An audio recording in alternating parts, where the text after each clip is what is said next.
नमस्कार दोस्तों। हरियाणा में चुनाव संपन्न हुए और जनता ने भाजपा के पक्ष में खुलकर मतदान किया। नतीजे आपके सामने हैं। भाजपा प्रचंड बहुमत से तीसरी बार हरियाणा में सरकार बनाने जा रही है। तो इन कारणों का विश्लेषण जरूर होना चाहिए कि वो कौन से 3 मुद्दे थे जिनको लेकर कांग्रेस मान रही थी कि वो इस बार जीत जाएगी, लेकिन जनता ने उन मुद्दों को चुनाव पर हावी नहीं होने दिया। जनता ने एक तरह से उन मुद्दों की हवा निकाल दी। 3 मुद्दे थे, जवान, किसान और पहलवान।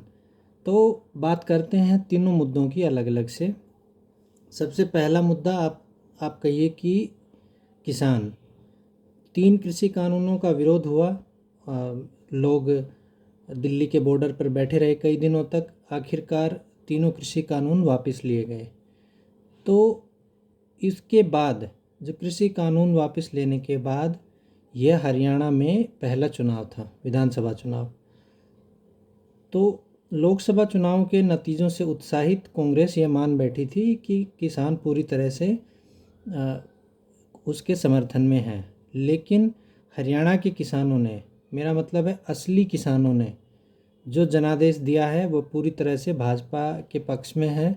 और आप यकीन मानिए कि अब यह मुद्दा बिल्कुल नहीं रह गया है।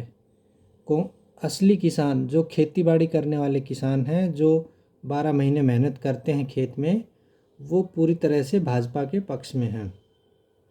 और इसका एक अन्य उदाहरण मैं आपको देता हूँ। गुरनाम सिंह चढ़ूनी, ये एक बड़े किसान नेता हैं जिन्होंने चुनाव लड़ा।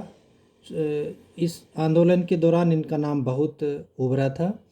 इन्होंने भी चुनाव लड़ा और आपको जानकर ताज्जुब होगा कि मात्र 1175 वोट गुरनाम सिंह चढ़ूनी को मिले। तो जो मुख्य नेता थे, जो अपने आप को किसान नेता मानते थे, उनको 1175 वोट मिलना ये बता रहा है कि ये मुद्दा कितना प्रभावी इस चुनाव में रहा। दूसरा मुद्दा था पहलवान का। पहलवान कुछ समय से अपनी मांगों को लेकर उन्होंने प्रदर्शन किया। फिर विनेश फोगाट ओलंपिक में गई। वहाँ पर जो कहानी हुई वह एक पूरा अलग विषय है। चूँकि ओलंपिक में पदक लाने वाले जो पहलवान हैं उसमें सबसे ज़्यादा संख्या हरियाणा से होती है। तो कांग्रेस ये मानकर बैठी थी कि यह मुद्दा बहुत हावी रहेगा और इस मुद्दे के दम पर वो हरियाणा के लोगों का विश्वास जीत सकते हैं। लेकिन हुआ इसके विपरीत। विनेश फोगाट एक राजनीतिक बिसात जो उन्होंने बिछाई थी उसमें वो खुद तो कामयाब हुई, एमएलए बनी, लेकिन कांग्रेस पार्टी को वो इस सहानुभूति के आधार पर वोट नहीं दिला सकी कि हरियाणा में खिलाड़ियों का यौन शोषण हुआ है।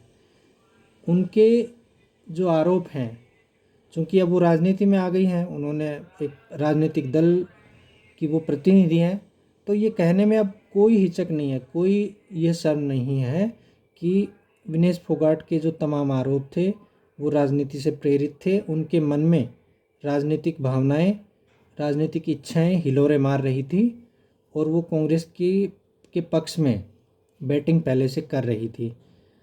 तो उनका जो उद्देश्य था वो पूरी तरह से राजनीतिक था, जिसमें वो सफल नहीं हो पाई। खुद एमएलए बन गई लेकिन कांग्रेस को वो नहीं जितवा सकी। तो ये मुद्दा भी हरियाणा चुनाव में कोई प्रभावी नहीं रहा। तीसरा और जो एक अहम मुद्दा था वो था जवानों का। अग्निवीर स्कीम जो कि केंद्र सरकार लेकर आई थी। ये बताया गया कि भाई देश का युवा, नौकरी पाने का इच्छुक जो युवा है वो इस स्कीम को लेकर बिल्कुल उत्साहित नहीं है। इस स्कीम का भारी स्तर पर विरोध है।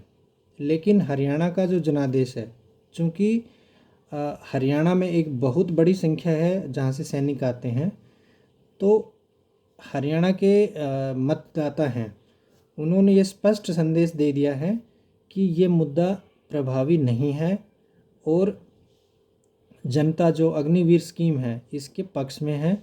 उन्होंने लगभग इस मुद्दे को अब ख़त्म कर दिया है। तो ये जो 3 मुद्दे हैं, ये इन चुनाव में इनके सारे कांग्रेस ये मान रही थी कि इस बार उनकी चुनावी वैतरणी पार हो जाएगी। लेकिन तीनों ही मुद्दों को हरियाणा की जनता ने एक सिरे से नकार दिया और भाजपा को एक स्पष्ट बहुमत दिया। हरियाणा बनने के बाद ये पहली बार ऐसा हुआ है कि एक कोई सरकार तीसरी बार रिपीट हो रही है, हरियाणा बनने के पहली बार। तो ये अपने आप में एक इतिहास है। एक पहलू ये है कि आम आदमी पार्टी को लग रहा था कि उनकी भूमिका इस सरकार में बड़ी रहेगी। उनको लग रहा था कि अगर खंडित जनादेश आता है तो उनकी बल्ले बल्ले है, अगर उनके 8-10 MP आ जाते हैं तो उनको सरकार में बड़ी जिम्मेवारी मिल सकती है। लेकिन हरियाणा की जनता ने आम आदमी पार्टी को पूरी तरह से नकार दिया है। अरविंद केजरीवाल का इमोशनल कार्ड कि उनको ईडी ने झूठे केस में फंसाया, उनको जेल में भेजा, वो हरियाणा के बेटे हैं, इस तरह के जो जुमले हैं वो पूरी तरह से नहीं चले। जनता ने इन सब को, ये जो इमोशनल कार्ड है, इसको नहीं माना। तीसरा और एक अंतिम जो बिंदु है वो ये है कि जजपा, जननायक जनता पार्टी, जो कभी पहले सरकार का हिस्सा होती थी, जिनके पिछले सरकार में डिप्टी CM दुष्यंत चौटाला थे, उन्होंने 4.5 साल सत्ता में रहे, वो डिप्टी CM की कुर्सी पर रहे। उनको भी जनता ने पूरी तरह से नकार दिया है। खुद दुष्यंत चौटाला का तीसरे चौथे नंबर पर आना यह बता रहा है कि जजपा के प्रति लोगों का गुस्सा बहुत है और जजपा अब हरियाणा में एक बड़ी प्लेयर नहीं रह गई है। तो ये मुख्य बिंदु थे जिनके आधार पर चुनाव लड़ा गया और जनता ने अपना फैसला दिया। अभी हरियाणा में नए CM की आधिकारिक घोषणा होने वाली है और नए मुख्यमंत्री शपथ लेंगे। धन्यवाद।